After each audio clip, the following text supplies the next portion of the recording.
ஒரு micro story சொல்கிறேன் கேளுங்க. ஒரு சின்ன சந்துக்குள்ள 3 வீடுகள் இருந்துச்சாம். அந்த 3 வீடுகளில் இருக்கவங்களும் ஆளுக்கு ஒரு நாயை வளர்த்துருக்காங்க. அதில் முதல் வீட்டில் இருக்கவர் அவரோட நாயை எப்படி வளர்த்துருக்காருன்னா, ஃபுல் டைம் அவுத்து விட்டே வளர்த்துருக்காரு. அதாவது கட்டியே போட மாட்டார். அது எங்கே வேணாலும் போட்டும் வரட்டும்னு சொல்லி விட்டுருவார்.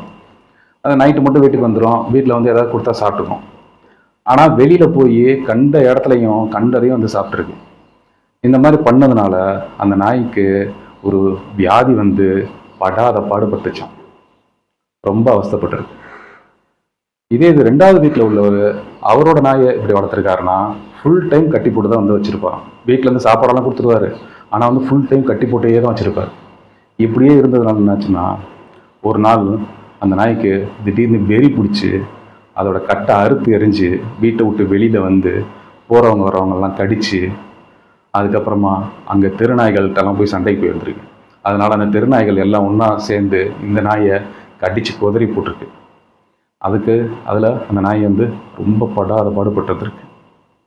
இப்போ இதே 3வது வீட்டில் இருக்கவர் அவரோட நாய் எப்படி வளர்த்துருக்காருன்னா, அது சாப்பாடு எல்லாமே வந்து வீட்டிலேருந்து கொடுத்துருவாரு. அவரும் கட்டி போட்டு தான் வளர்த்துருக்காரு.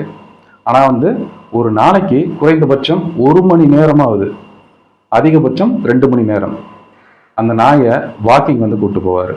வெளியில் கூப்பிட்டு போய் தெருவெல்லாம் சுற்றி காமிச்சு, கடைகள்லாம் வந்து காமிச்சு, மனுஷங்கள்லாம் காமிச்சிட்டு, இந்த மாதிரி அப்படியே சுற்றி காமிச்சிட்டு கூட்டிகிட்டு திரும்ப வீட்டுக்கு வந்துடுவார்.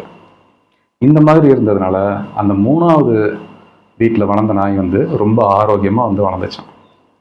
இதில் நம்ம தெரிஞ்சுக்க வேண்டியது என்னென்னு பார்த்தீங்கன்னா, இந்த மனுஷன் மனசு இருக்குது பார்த்தீங்களா, நம்ம மனசு, அதுவும் கிட்டத்தட்ட ஒரு நாய் மாதிரி தாங்க.